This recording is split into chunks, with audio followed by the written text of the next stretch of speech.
Good afternoon from Helsinki. I'm back here at the lovely Odi Library, which is a hive of activity as usual. I was working all afternoon at one of the desks upstairs. There was only one spot when I got there, and then I was able to reserve one of the study rooms here, or the Diotela um, workspaces. And yeah, it's always a hive of activity. And there's always tons of tour groups that come through too, which reminded me of this poem by Cesare Pavese Passerò per Piazza di Spagna. Um, I will pass through the Spanish Square. It's not what they called it in English, the Piazza di Spagna, of course. Everyone knows it if they've been to Rome, right? And there were three reasons why this poem came to mind. The first one was a couple months ago. I had this random conversation with a youngish, well, I guess he's at least 10 years younger than me, so he's very young, academic from Italy who is in Helsinki because his partner has a faculty position at Aalto University. And he lost his contract due to, he was in the States, I think, for several years, teaching in Cambridge and other places. And, due to the cuts and the deplorable degradation of American universities, he had to find something else to do. And luckily, his partner found a spot here in Finland. But anyway, we were chatting about Pavese, all things Italy, but Pavese came up, and I can't remember exactly why. I often bring it up, but I don't know that I brought him up anyway. And he mentions that his mother has always been particularly fond of Pavese and has a shelf dedicated to his works at their house. I think he grew up in a coastal town in the Marche on the Adriatico. But I, of course, spent a lot of time near Pavese's village, Santo Stefano di Bilbo in Piemonte, in the Langhe Hills. And I have read almost all of his works now in Italiano and or in English, and have translated some of the poems, like the one I'm going to do today. But it was odd because I think just a week, or maybe a week and a half, maybe 2 weeks after that, they had the Maturità in Italy, which is a great tradition. If you know it, the final exam for high school students in Italy, 500,000, I think about 500,000, took this exam this year. And one of the prompts, they have to write a long essay. I think they get 6 hours to do it or something. And it was on this poem, Passerò per Piazza di Spagna from Cesare Pavese.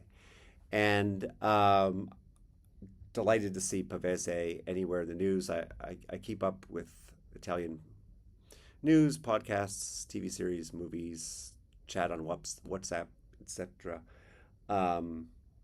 And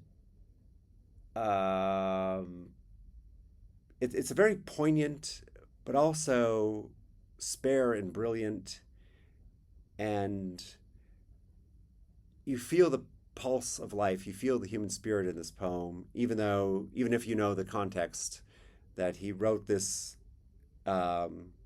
He finally realized that his love for this American actress, Constance Dowling, whom he had met in Rome, in the literary circles, was doomed. It was kind of a one-sided thing. She didn't really think much of him, apparently, although, um, you know, I think they had some good times too.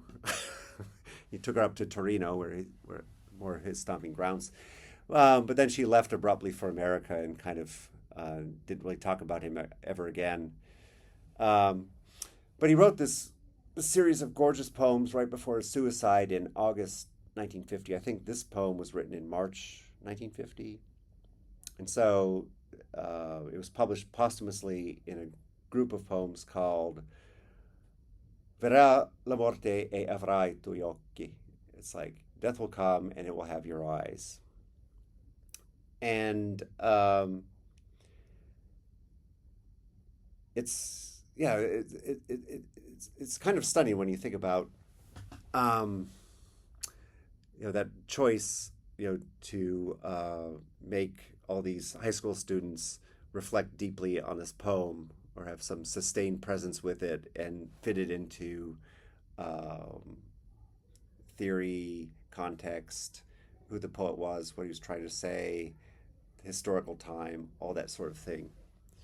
It's kind of an interesting choice, I think. But but I was also reflecting on how great that tradition is that so many European countries still have, even though it's mostly ceremonial. But they have to sit down, they have to handwrite an essay for 6 hours, or they're given 6 hours to do it, and they have the oral portion where outside examiners engage them in conversation on a broad range of subjects that they have. Obviously, in general, they know um, what's going to be discussed, although not specifics. Although there are always rumors, right? But I mean, still, like in France, of course, they have Le Bac, which is another coming of age thing, and then in Finland, there's the matriculation examination. Oddly, one of my cousins is currently the chairman of the board of the matriculation examination right now, I believe. I think his term hasn't ended yet, but he's been on the board many years. But I think he's currently chairman of this um, examination committee that puts together and oversees this final rite of passage for high school students in Finland before they get their white caps on Vappu. But anyway. I wanted to read this poem, and of course, it's kind of interesting as well that they chose this poem for the exam, because in the context of 2026, you think about what could be more cliched than the Spanish Steps or the Spanish Square in Rome. All you hear is complaints, how over touristed it is, even though there are, one of the great high end shopping streets is right there, and of course there's business and other things that go wrong there. There's a big, metro station, obviously, but um, but if you hear about it in the press or anything, it's just you know, all the tourists there and the Fontana di Trevi, and how I think what was it, last year, they now charge to get into the inner part of the Trevi Fountain. But of course, when this poem was written, it was a little bit different. In the post-war years, 1950, the Spanish Steps. It was a different scene. It was a little more calm, I think. And so I had to look up. I think one of the first things that sparked every tourist having to go there was the film. What was it called? Roman Holiday, with Audrey Hepburn and Gregory Peck. But that came out in 1953. So that iconic film, and then sparking, this waves and waves of tourism and sentimentality around the Spanish Steps for people who have no deep connection. Well, whatever. It's just kind of interesting.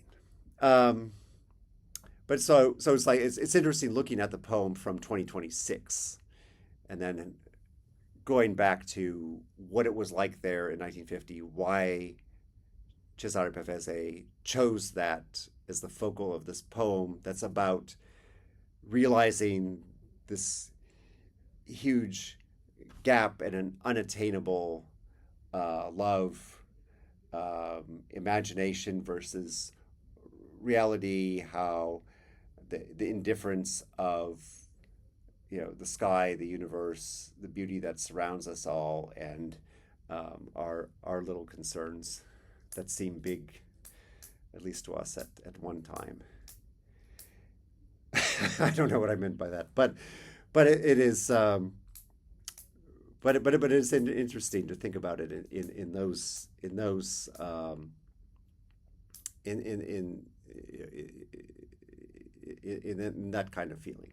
Anyway, I'm just going to get right into it since I've already wasted 10 minutes and probably everyone has stopped listening. But here he goes. He says, um, you know, and also that the fact that he only came to Rome for business, pretty much literary business. Um, and of course he famously came there. I think he was one of the first recipients of the Strega Prize, which is still to this day the biggest literary award in Italy, and apparently he was like completely distraught, completely depressed, completely disengaged, could have cared less about winning the prize, and then he killed himself. But anyway, so it's Passerò per Piazza di Spagna. And you have to read this kind of dog whipped, kind of languid, but there are flickering images of beauty, those passing moments of incomprehensible beauty and vitality in this poem as he's contemplating how this specific place is kind of like a gap opening up in his life between his ardor and reality. I don't know. Maybe I'm just making stuff up. But anyway, passerò per Piazza di Spagna. Sarà un cielo chiaro. S'apriranno le strade, succole di pini e di pietra. Il tumulto delle strade non muterà quell'aria ferma. I fiori spruzzati di colore alle fontane occhieggeranno come donne divertite. Le scale, le terrazze, le rondini canteranno nelle sole. S'aprirà quella strada, le pietre canteranno, il cuore batterà sussultando come l'acqua nelle fontane. Sarà questa la voce che salirà le tue scale. Le finestre sapranno l'odore della pietra e dell'aria mattutina. S'aprirà una porta, il tumulto delle strade. Sarà il tumulto del cuore nella luce smarrita. Sarai tu, ferma e chiara. It ends very, very abruptly. It has this nice, easy flow to it, gorgeous short lines, images, and then it's like, it will be you, motionless and clear. Yeah. Sarai tu, ferme e chiare. And I will read it in English, or I looked over some translations, maybe 12, and I kind of I had a few words that I had strong feelings about, and also just how the flow of it went in English.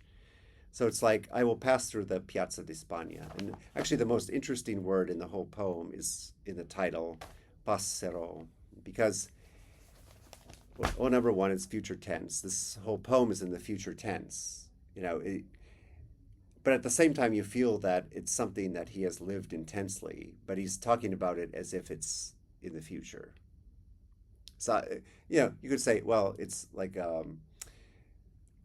it's an unattainable future, maybe, or it's like there's certain points where it's like he still wants to be engaged in this fantasy or dream or this flow of life, but it's still it's never going to happen, or maybe he didn't mean that at all. But it's so interesting that it's future tense, and also this passerò. Passerò can mean so many different things in Italian. Like, we would normally say, I will pass through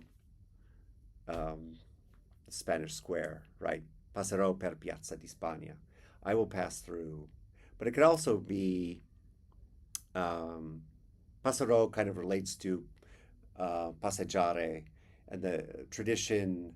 People in the evening, late afternoon, evening, walk through the square, mingle about, go to the centro storico. In many Italian towns, you still see this. Um, that it's, yeah, I have this tradition. I will pass through the square. I will say hi and greet my neighbors and chat about, what's going on. But it can also mean like tutto passerà, right? Everything passes. There's kind of been a meme I've been seeing on the Insta um, about the you know an older Italian man is out on the beach with his tan body as a tattoo saying like tutto passa. Everything passes. And so it can kind of be that kind of giving up, well, not necessarily giving up, but just a mature realization of not to worry, not to stress about the little details, to be in your power and relaxed, and this too shall pass. This kind of thing, but it's also spontaneous. Passero can also be like a spontaneous thing, and so this word has so much energy in the Italian. But anyway, we'll say, I will pass through Piazza di Spagna. It will be a clear sky. The streets will be open onto hills of pines and stones. The tumult in the streets won't move that still air. The flowers sprinkling out, colors by the fountains, will cast glances like women amused. The stairs, the terraces, the swallows will all be singing. In the sun, that street will open. The stones will sing, my heart will beat and leap up like water in the fountains. This will be the voice that goes up your stairs. The windows come to know the smell of stones and moving air. Some door will open wide. The tumult of the streets will be my heart's own tumult. The light goes lost. It will be you, motionless and clear. It has such a different tone in English. It's like I got a little bit caught up. I felt the notches in the branch, if you imagine it, like the poem being a branch of thought, and I got stuck on a couple of the notches. It has. I feel like I tried it different ways. I tried reading it aloud in different English translations, and then in what I kind of composed myself, and I was very unsatisfied with everything because the Italian is just so lovely. Although I feel like the meaning of it and the bleakness comes out more in the English. I feel that there's so much more energy and compression and image in the Italian, whereas the English feels a little bit more like over-explaining, and it's a little bit too pondersome, because you could read, especially if you didn't know Italian, you could read the Italian part and just think it was lovely, and you could just tell someone, oh, well, it's about, Piazza di Spagna. Just think of the Spanish Steps and all those lovely tourists cascading down. No, and also last year, I think it was last year, maybe it was already 2 years ago, there was a news story that was, I still remember reading it because it was so inconclusive, and it was like one of the many, many, many news stories you read these days where the reporter's not getting to the bottom of anything. It's just kind of like they might know more, but they're not telling you, or they didn't ask the right questions, or they just wanted to put it in as few words as possible and leave you pondering like what was really behind it. But I think it was 2025. There was a image of a car. I think it was like one of those small Mercedes, like the A class Mercedes, that was about midway down the Spanish Steps, and and the story went that I think it was 4:30 in the morning. This 80-year-old man was driving that car, and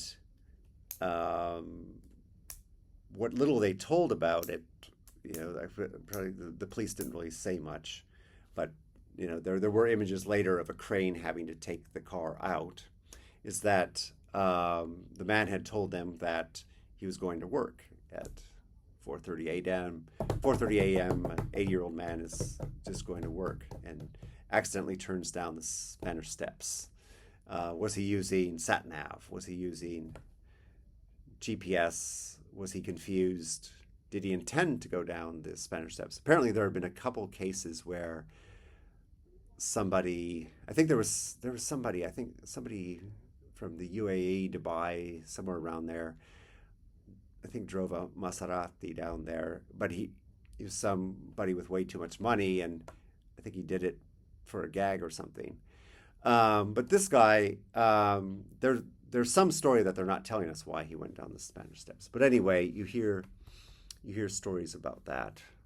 And of course, also the little nugget, I think it's very well known, especially to people who have been there, that of course this is the final marker in John Keats's life, and there's of course a plaque announcing that, and also that why are they called the Spanish Steps? Why is it called Piazza di Spagna? Because that was the traditional place for the Spanish embassy to the Holy See.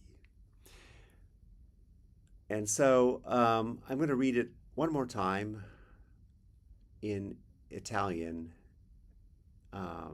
Passerò per Piazza di Spagna, sarà un cielo chiaro, s'apriranno le strade, succole di pini e di pietra. Il tumulto delle strade non muterà quell'aria ferma. I fiori spruzzati di colori alle fontane. Occhi saranno come donne divertiti. Le scale, le terrazze, le rondini canteranno nelle sole. S'aprirà quelle strade, le pietre canteranno, il cuore batterà sussultando come l'acqua nelle fontane. Sarà questa la voce che salerà le tue scale, le finestre sapranno l'odore della pietra e dell'aria mattuina. S'aprirà una porta, il tumulto delle strade, sarà il tumulto del cuore nelle luce smarrita. Sarai tu ferma e chiara.